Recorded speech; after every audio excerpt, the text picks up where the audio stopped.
Hi hello ನಮಸ್ಕಾರ ಸ್ನೇಹಿತರೆ.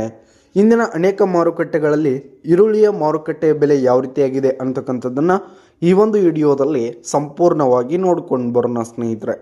ನೀವಿನ್ನೂ ನಮ್ಮ ಚಾನಲನ್ನು ಸಬ್ಸ್ಕ್ರೈಬ್ ಆಗಿಲ್ಲ ಅಂದರೆ ಈ ಕೂಡಲೇ ಸಬ್ಸ್ಕ್ರೈಬ್ ಆಗಿ. ಹಾಗಿದ್ರೆ ಇಂದಿನ ಅನೇಕ ಮಾರುಕಟ್ಟೆಗಳಲ್ಲಿ ಈರುಳ್ಳಿಯ ಮಾರುಕಟ್ಟೆಯ ಬೆಲೆ ಯಾವ ರೀತಿಯಾಗಿದೆ ಅಂತಕ್ಕಂಥದ್ದನ್ನು ನೋಡೋದಾದರೆ ಸ್ನೇಹಿತರೆ, ಮೊದಲಿಗೆ ಬಿಜಾಪುರ ಮಾರುಕಟ್ಟೆಯಲ್ಲಿ ಒಂದು ಕ್ವಿಂಟಲ್ ಈರುಳ್ಳಿಯ ಬೆಲೆ 2,000 ರೂಪಾಯಿದಿಂದ 3,500 ರೂಪಾಯಿ ತನಕ ಇರುವಂಥದ್ದು. ಹಾಗೆ ಪುಣೆ ಮಾರುಕಟ್ಟೆಯಲ್ಲಿ 600 ರೂಪಾಯಿದಿಂದ 2,500 ರೂಪಾಯಿ ಇರುವಂಥದ್ದು. ಹಾಗೆ ಗುಲ್ಬರ್ಗ ಮಾರುಕಟ್ಟೆಯಲ್ಲಿ ಒಂದು ಕ್ವಿಂಟಲ್ ಈರುಳ್ಳಿಯ ಬೆಲೆ 1,600 ರೂಪಾಯಿದಿಂದ 2,500 ರೂಪಾಯಿ ಇರುವಂಥದ್ದು. ಹಾಗೆ ವೀಟಾ ಮಾರುಕಟ್ಟೆಯಲ್ಲಿ 1,000 ರೂಪಾಯಿದಿಂದ 3,000 ರೂಪಾಯಿ ತನಕ ಇರುವಂಥದ್ದು ಸ್ನೇಹಿತರೆ. ಹಾಗೆ ಬಾದಾಮಿ ಮಾರುಕಟ್ಟೆಯಲ್ಲಿ ಒಂದು ಕ್ವಿಂಟಲ್ ಈರುಳ್ಳಿಯ ಬೆಲೆ 1,500 ರೂಪಾಯಿದಿಂದ 2,800 ರೂಪಾಯಿ ಇರುವಂಥದ್ದು.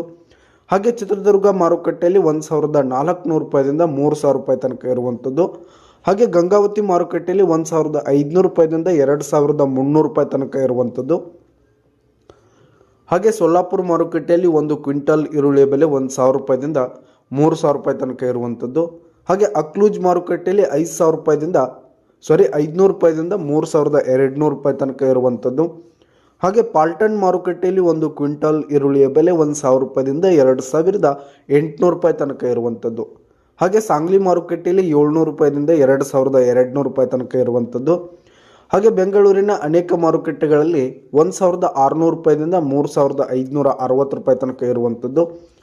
ಹಾಗೆ ಇಂದಿನ ಬಾಗಲಕೋಟ್ ಮಾರುಕಟ್ಟೆಯಲ್ಲಿ 1,500 ರೂಪಾಯಿದಿಂದ 2,600 ರೂಪಾಯಿ ತನಕ ಇರುವಂಥದ್ದು. ಹಾಗೆ ಕೊಲ್ಲಾಪುರ ಮಾರುಕಟ್ಟೆಯಲ್ಲಿ ಒಂದು ಕ್ವಿಂಟಲ್ ಈರುಳ್ಳಿಯ ಬೆಲೆ 500 ರೂಪಾಯಿದಿಂದ 2,500 ರೂಪಾಯಿ ತನಕ ಇರುವಂಥದ್ದು. ಹಾಗೆ ಹುಬ್ಳಿ ಮಾರುಕಟ್ಟೆಯಲ್ಲಿ 1,600 ರೂಪಾಯಿದಿಂದ 3,100 ರೂಪಾಯಿ ತನಕ ಇರುವಂಥದ್ದು. ಹಾಗೆ ಬಾರಾಮತಿ ಮಾರುಕಟ್ಟೆಯಲ್ಲಿ 500 ರೂಪಾಯಿದಿಂದ 2,500 ರೂಪಾಯಿ ತನಕ ಇರುವಂಥದ್ದು ಸ್ನೇಹಿತರೆ. ಇದಿಷ್ಟು ಇಂದಿನ ಅನೇಕ ಮಾರುಕಟ್ಟೆಗಳಲ್ಲಿನ ಈರುಳ್ಳಿಯ ಮಾರುಕಟ್ಟೆಯ ಬೆಲೆಯಾಗಿತ್ತು. ಧನ್ಯವಾದಗಳು ಸ್ನೇಹಿತರೆ.